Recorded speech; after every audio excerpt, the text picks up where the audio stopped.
everyone, welcome to the last edition of the MB Rundown for the month of August as we continue to talk about the most relevant news and other updates on sports, entertainment, and lifestyle. I'm Nicole Cordoves and this is the MB Rundown.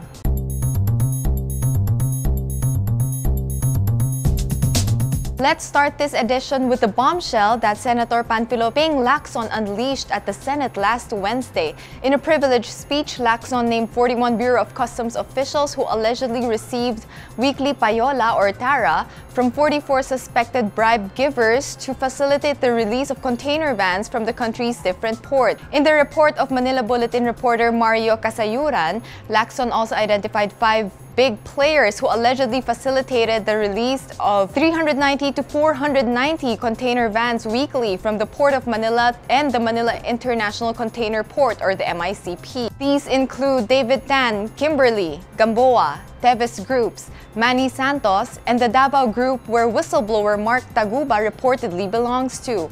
Lacson also revealed loud whispers at the BOC that former Customs Commissioner Nicanor Fayeldon being given a pasalubong or welcome gift of 100 million pesos when he assumed the top customs post in July last year. Lacson said a quarter of the said pasalubong or 25 million pesos went to Joel Teves, who is allegedly Fayeldon's middleman, as finder's fee. Earlier this week, President Rodrigo Roa Duterte announced that he had accepted the resignation of Fayeldon and had appointed Philippine Drug Enforcement Agency or PDEA head Isidro La Peña as his replacement. Apart from Fayeldon, Lacson also named other top customs officials and collectors, including his comrades from the military. According to Lacson, the TARA system shows a systematic corruption at the Customs Bureau, with almost every office and official receiving their share, which can give the US-based mafia a stiff competition. Fayeldon has denied Lacson's allegations, saying that he had not asked anybody to collect tara for him. In another highly charged controversy that hugged the headlines this week, a United Nations agency has called for a fair and transparent investigation into the death of 17-year-old Kian de los Santos during a drug raid in Caloocan City last week, stressing that the case should be undertaken as a matter of urgency. Manila Bulletin's Foreign Affairs reporter Roy Mabasa reported that the Philippine representative of the United Nations Children's Fund or UNICEF, Lotta Sylvander, underscored that such an investigation must be undertaken in a manner that seeks to guarantee the best interests of children and promote respect for their rights. Sylvander said those who are responsible for killings and deliberate violence against children must be held accountable. The UNICEF officials' comments were made even as President Duterte gave an assurance that an investigation was already underway to determine the truth and accountability of those involved in the killing. The president said that the National Bureau of Investigation had started the probe in the wake of allegations that grade 11 student Kian de los Santos was killed in cold blood by the police. President Duterte likewise offered his condolences to the family of Kian. Defense Secretary Delfin Lorenzana also pointed out that it didn't matter if De Los Santos would later on be found to be involved in illegal drug operations, and that what mattered to the public was that he did not deserve to die in such manner. De Los Santos was among the dozens killed in police operations against illegal drug trade in Metro Manila and Bulacan province last week. His death triggered public outcry after a CCTV footage showed he was being bodily led away by the cops to the place where he was found dead. The video contradicted the police claim that the youngster still had the chance to draw a gun and shoot it out with the arresting policeman. Moreover, the Philippine National Police Crime Laboratory said paraffin tests conducted on Kian showed he was negative for gunpowder nitrates.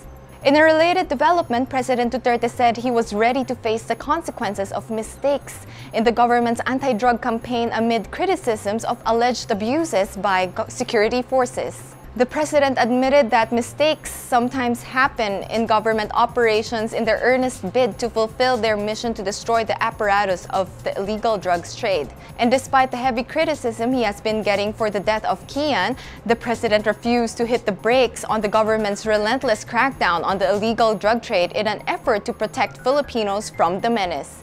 Duterte said he trusts new Philippine Drug Enforcement Agency or PDEA Chair Aaron Aquino to render good service in combating illegal drug activities in the country. Chief Superintendent Aquino currently serves as Region 3 Police Director and is set to retire from his post next month. It all started with an ugly family squabble between Commission on Elections Chairman Andres Bautista and his estranged wife. But that domestic dispute has made life a lot worse for the embattled COMELEC chief. An impeachment complaint was filed last Wednesday against Bautista, which was quickly endorsed by House officials.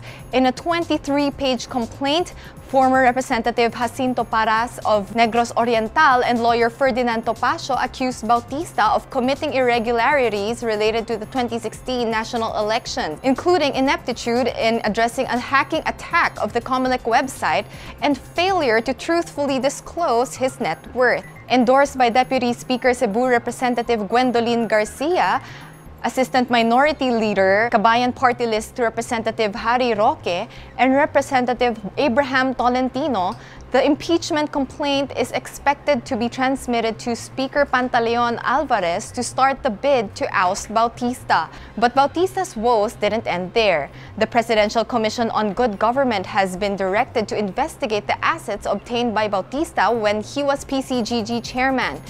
Justice Secretary Vitaliano Aguirre II gave the directive in Department Order No. 551 authorizing to investigate allegations of unexplained wealth against Bautista during his time as PCGG's chairman. Aguirre sought out the scrutiny of ill-gotten wealth, kickbacks, and commissions Bautista may have received from the alleged payment of purported excessive billings made to law firms supposedly connected to him. Bautista's problems extended to the Senate on the same day when a call was made by the Senate Committee on Banks, Financial Institutions, and Currencies for him to issue a waiver that would allow the Luzon Bank Development or the LDB to open his bank accounts to the committee. Moving on to international news, the moon blocked out the sun last August 21 that was witnessed by millions of Americans in the first coast-to-coast total solar eclipse in the United States in nearly a century. The moon's silhouette passed directly in front of the sun, leaving a shimmering silver ring and causing a drop in temperature. The total shadow created by the eclipse darted across the continent at an average speed of 1,700 miles per hour, with a width of 70 miles. American children's television network Nickelodeon said Wednesday it has abandoned plans for a themed resort in Palawan following a backlash from environmentalists. According to the Agence France-Presse, Viacom International Media Networks, which owns Nickelodeon, said it had abandoned the project. Nickelodeon said in January that it was planning to build an undersea attraction and resort in Palawan that would let fans interact with the brand and the iconic characters that they love, including SpongeBob SquarePants and Dora the Explorer. But the announcement triggered fierce criticism from environmental campaigners who said it would destroy the area's world-famous marine ecosystem, and an online petition calling for the project to be scrapped attracted more than 260,000 signatures.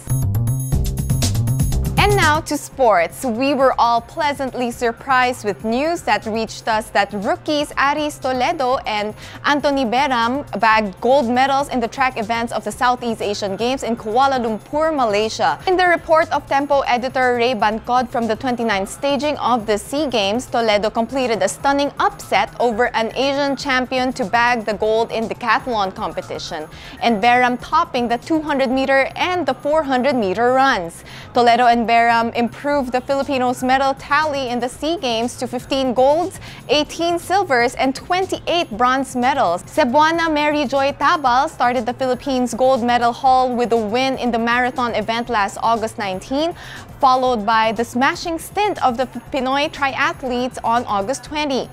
Nico Huelgas and John Chicano finished first and second in the men's event, a feat duplicated by Kim Mangrobang and Claire Adorna in the women's side. On Tuesday, August 22, the Philippine gymnastics team added 2 golds to the country's haul. 2015 SEA Games gold medalist Raylan Capellan successfully retained his title and bagged the Philippines' 4th gold in men's artistic gymnastics floor exercise, while Agatha Wong won a gold medal in the women's Tai Chi Kwan in Wushu. Fencer Brennan Louis picked up the Philippines' 7th gold medal, outclassing compatriot Nathaniel Perez in the finals. And Olympian Eric Cray capped Tuesday by defending his 400-meter hurdle title. Mint, the financial technology company of Globe Telecom, was recently featured in the 5th Regional Competitiveness Summit at the Philippine International Convention Center. This summit aims to address the need for financial inclusion to improve the lives of the Filipinos. Speaking on behalf of Mint is Albert Tino, who is the president of GCash, which is the mobile money service provider of Mint. He cited statistics that 40% of cities and municipalities in the Philippines do not have access to physical banks, and people in those areas find it difficult and expensive to get to the nearest bank. Consequently, roughly 70% of Filipinos do not have bank accounts or any formal means to save money, while 90% of Filipinos do not even have a credit score. This then makes it difficult for them to secure a loan and forces them to resort to informal lending, where interest rates could go as high as 20%. But Tino sees opportunity in the circumstance where telcos are given a unique position to penetrate the rest of the country and advocate for financial inclusion. This can be done by building a financially inclusive ecosystem through the GCash mobile wallet that can be used as a payment and a remittance tool.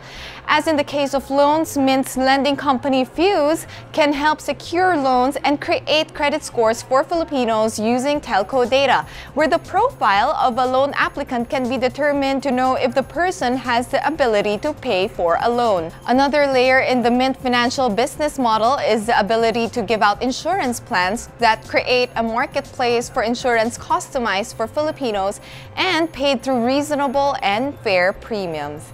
To push it even further, Mint has partnered with the government of Makati City and introduced the Makati Zen card that unifies transactions so that the citizens of Makati will need only to use a single system for payments through an ID card to give them simple access to social and financial needs. But don't fret, because Makati is not the only city that will be given the privilege to enjoy the benefits of a cashless financial ecosystem, because there are also plans to replicate the same project in other cities soon. Miss Universe 2015 Pia Alonso Wurtzbach takes action against HIV/AIDS by undergoing an HIV test in front of the media. Based on the data from the Department of Health Epidemiology Bureau, the number of new HIV cases in the Philippines per day has steadily increased from 1 per day in 2007 to 29 per day in 2017.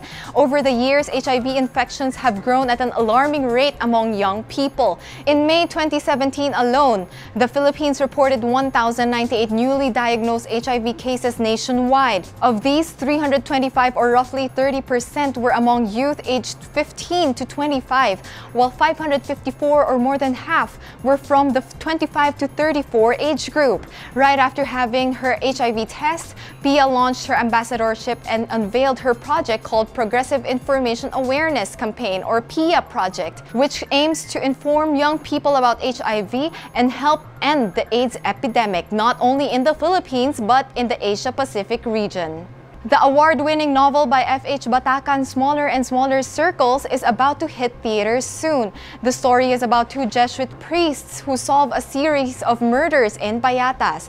The film is now in post-production and the producers are getting ready to show their finished work.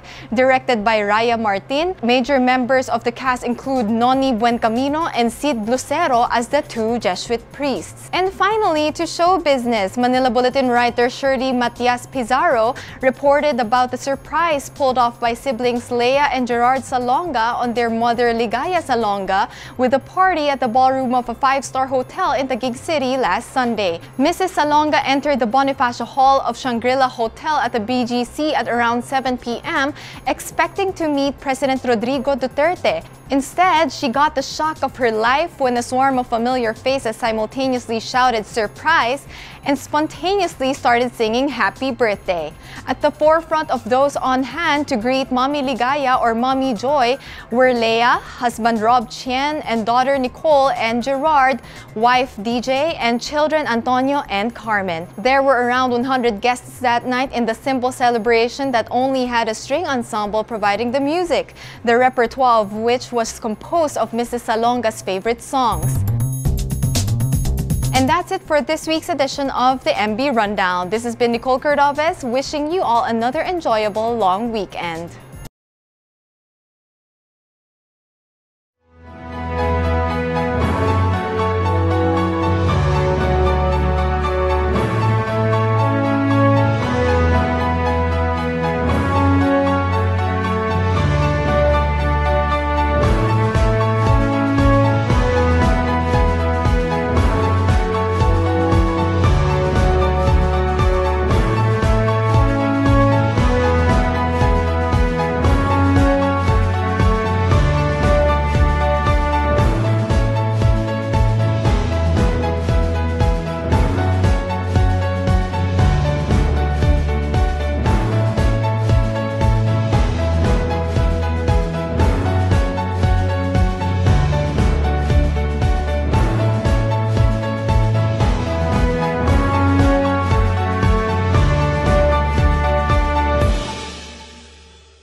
June 15 was the day when I thought I was gonna die.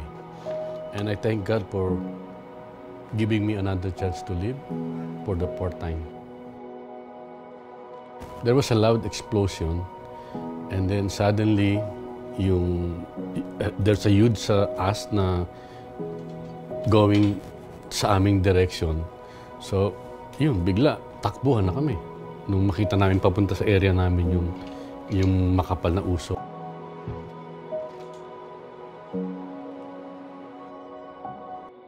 Ramdam namin yung mamamatay kami, hindi kami talaga bubuhayin nung nakikita naming pyroclastic na papunta sa amin.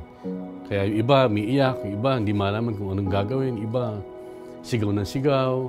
So ganun, maingay masyado yung kung saan ako nandun, kung saan ako nakasakay. Tapos ako, basta ipinasa Diyos ko na yung mangyayari sa akin eh. Sabi ko, wag muna dahil malilit pa yung anak ko. Pero sabi ko, bigyan mo ako ng one shot, sabi ko. Bago ako mamatay, kukunan ko muna to, sabi ko gano'n.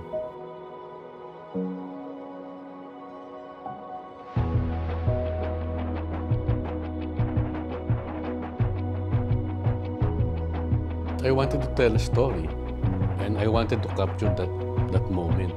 So I have to change my lens to 24mm. So gusto ko kasi ipakita kung gaano kalaki yung ass. And I was waiting for that blue band na mapunta sa gitna. So I was waiting for that moment na mapunta siya sa gitna ng frame ko. Yan, yun. I was able to make 8 shots. So after nung shot, most of the photographers na nakasakay doon, everybody was celebrating, everybody was shouting because we survived it. Nalampasan namin yung pyroclastic eh. But all the while, after that shot, tahimik ako. Nire-rewind ko yung pelikula ko because ayoko ma-aksidente siya na mabuksan o ano. So I keep on, I put the film sa bulsa ko. All the time, kinakapa ko siya na hindi siya mawala sa katawan ko. Kasi nga, nakita ko yung shot na nakunan ko. So the first time na makita ko siya, nung sinilip ko siya sa ilaw, isa lang yung sinabi ko, nung makita ko siya, sabi ko, may paglalagyan kong litrato na to. Kung bibigyan ako ng pagkakataon na mag-cover ulit ng ganitong sitwasyon, palagi ko gagawin ko pa rin. Kasi ito yung buhay ko talaga eh. At gusto kong gawin ito eh. Gusto kong makapagkwento sa pamamagitan ng pagkuha ng litrato. Yun lang yung alam kong pwede kong gawin. As a journalist, we have this moral obligation para ipaabot sa inyong mga mambabasa. And we do what it takes for you to be fully informed.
Hey guys, so we are on our way now to the flower fair where it's going to be filled with all the world's flowers.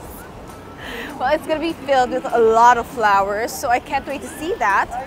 And you could see people passing by here carrying flowers because it's a tradition for Chinese New Year. Like, look at this man, look at this man. Yeah.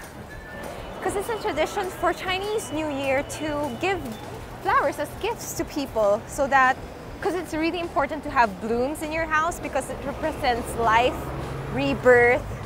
So, you know, fill your house with flowers. I wish I could have flowers in my house like every day. Oy, making parinig. Yeah, so we'll also take a look at the other traditions they practice here in Hong Kong for Chinese New Year, which makes it really special because a lot of the traditions we don't practice anymore in Chinoy, Philippines.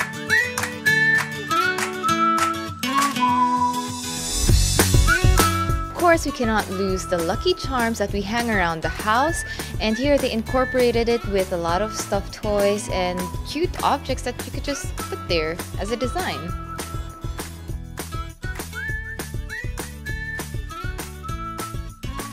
And of course, everyone needs a chicken pillow, symbolic of the year of the rooster.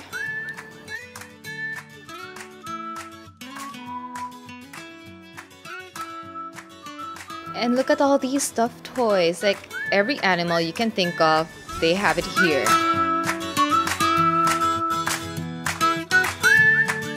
One of the most prominent plants that you could see everywhere are these kiat-kiats, as we call it in the Philippines. So there are small ones and there are also huge ones that could pass as the landans.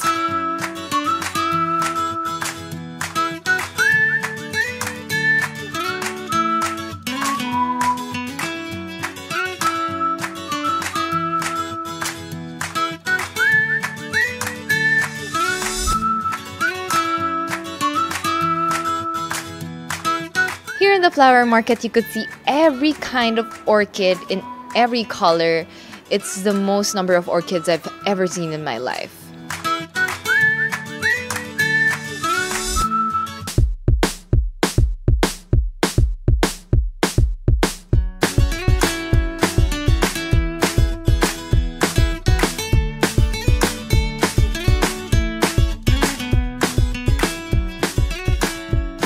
Okay guys, I'm so glad that we're here at the Lunar New Year Festival in Hong Kong because this is my first time doing it and it's so special because I get to do it with you guys. Aww. Okay, so if you look to the right, they still have the flower market here, you know, last minute shopping because we're cool like that. And see, there are orchids still. And people are carrying them around now, along with the lucky charms that we showed you a while ago. So, sigurista. Siguristang lahat suswertehin. You know what's different about their flower market? They're showcasing really, really long and tall plants and flowers. Because you know, the taller it is, the more luck you get. And then it should always shoot up so that your luck keeps going up, no?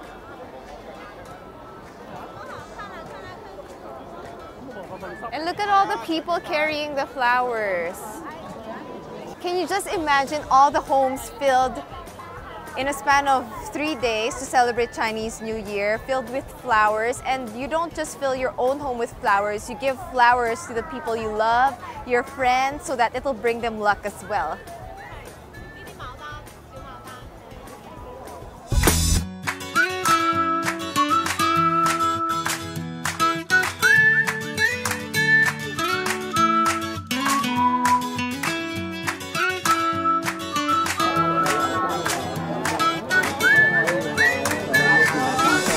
It's like a whole stick of strawberries. So I can't pass up on strawberries. Thank you. There.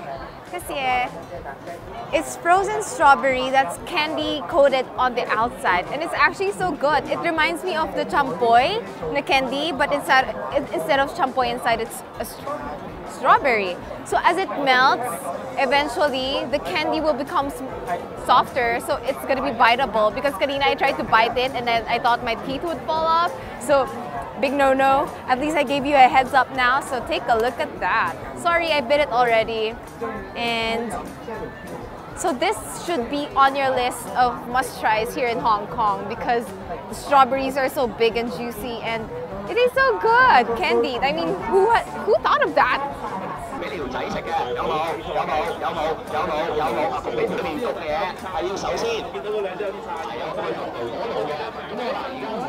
He's a really charismatic person.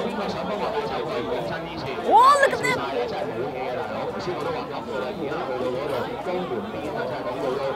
Unless pinaparaffle pala ni Caldero. Okay, so it's not just flowers. There are also a lot of stuffed toys and balloons for the kids. So obviously it's like a festivity for everyone. And it looks like they're so crazy about stuffed toys. Look around you, it's like all stuffed toys. I don't even know how they come up with the characters. Okay, that's the lucky siopao that I always see whenever someone gets engaged in the family. Although my Lola still buys it because she likes it. It's okay, it's red bean inside, I think. But as you can see, they turn everything into a stuffed toy here. From food to like things you see on the internet, to fried chicken legs and wings. So I'm more interested in that actually. I wonder what's next.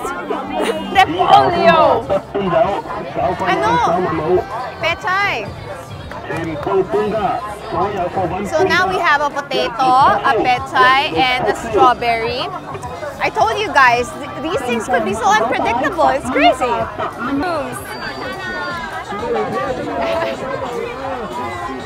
I saw this, guys, and I remember how I used to play with it when I was a kid. My dad would always buy me one in Mega Mall, and now they have like a new rendition. It has lights in it. So this is why I love coming to these fairs, because it becomes so nostalgic for me.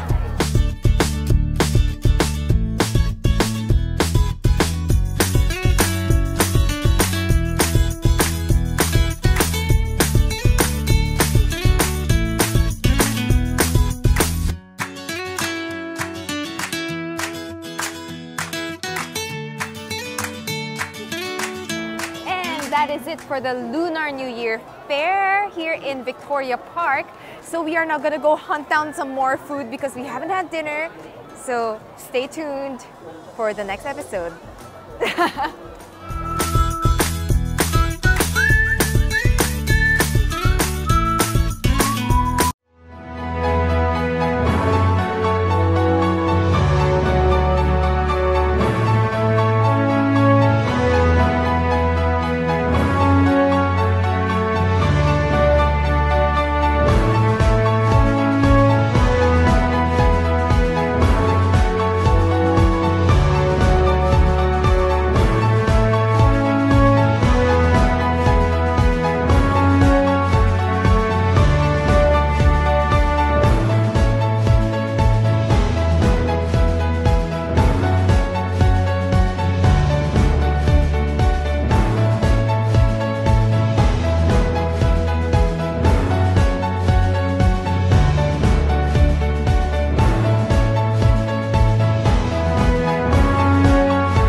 Pinanganak ako kasi June 19, 1961.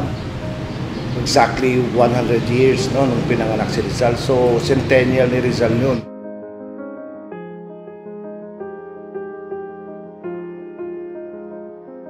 Baptism ko, yung isang kapatid ko kasi nga, at that time siguro malaking celebration yung centennial ni Rizal, I'm sure. So, one of my sisters decided na pangalanan ako Jose Rizalino de Leon Torre dahil nga ka-birthday ko si Jose Rizal. Yun yung history behind ng pangalan ko. Dream role ko talaga noon was to play Jose Rizal in a movie. And maswerte naman ako at napili ako ni Mike De Leon na gumanap bilang Jose Rizal sa Bayaning Third World. Marami akong ginampanan na mga role na mga works ni Jose Rizal, hindi lang sa Bayaning Third World ni Mike De Leon, kung saan ako yung gumanap na Jose Rizal, kay Marilu Diaz sa bayan din na Jose Rizal, gumanap ako dun bilang Crisostomo Ibarra at saka si Simon. Palagay ko, malaki impluwensya sa akin si Jose Rizal dahil na ginampanak ko siya, pinag-aralan ko rin yung buhay niya. I know more or less a lot about his life. Yung pursuit of excellence niya na sabihin yung Pinoy kaya maging world class. I believe in the ideas of Rizal, especially about education, kung saan may mga scholars ako pinapaaral kasi naniniwala ako na yung scholarship talaga, yung education, napaka-importante para sa isang tao. Hindi na mawawala si Jose Rizal kasi lahat ng bayan may monumento si Rizal. Lahat ng syudad may kalye na JP Rizal. So, I hope the youth, yung mga millennials ngayon, will,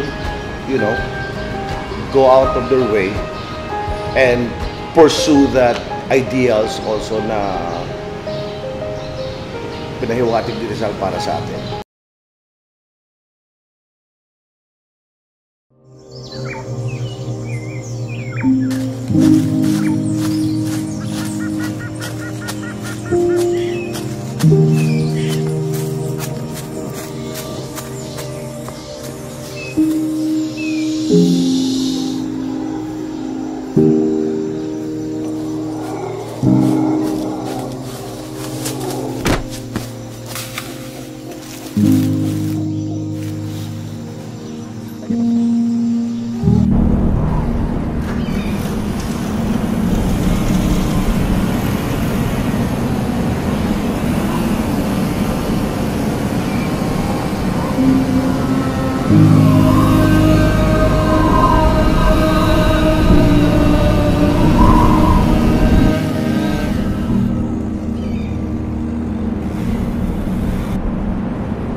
silanganan, alab ng puso, sa dibdib mo'y buhay. Lupang hinirang, duyan ka ng magiting, sa manlulupig, di ka pasisigil. Sa dagat at bundok, sa simoy at sa langit mong pughaw, may dilag ang tula at awit sa paglayang minamahal. Ang kislap ng watawat mo'y tagumpay.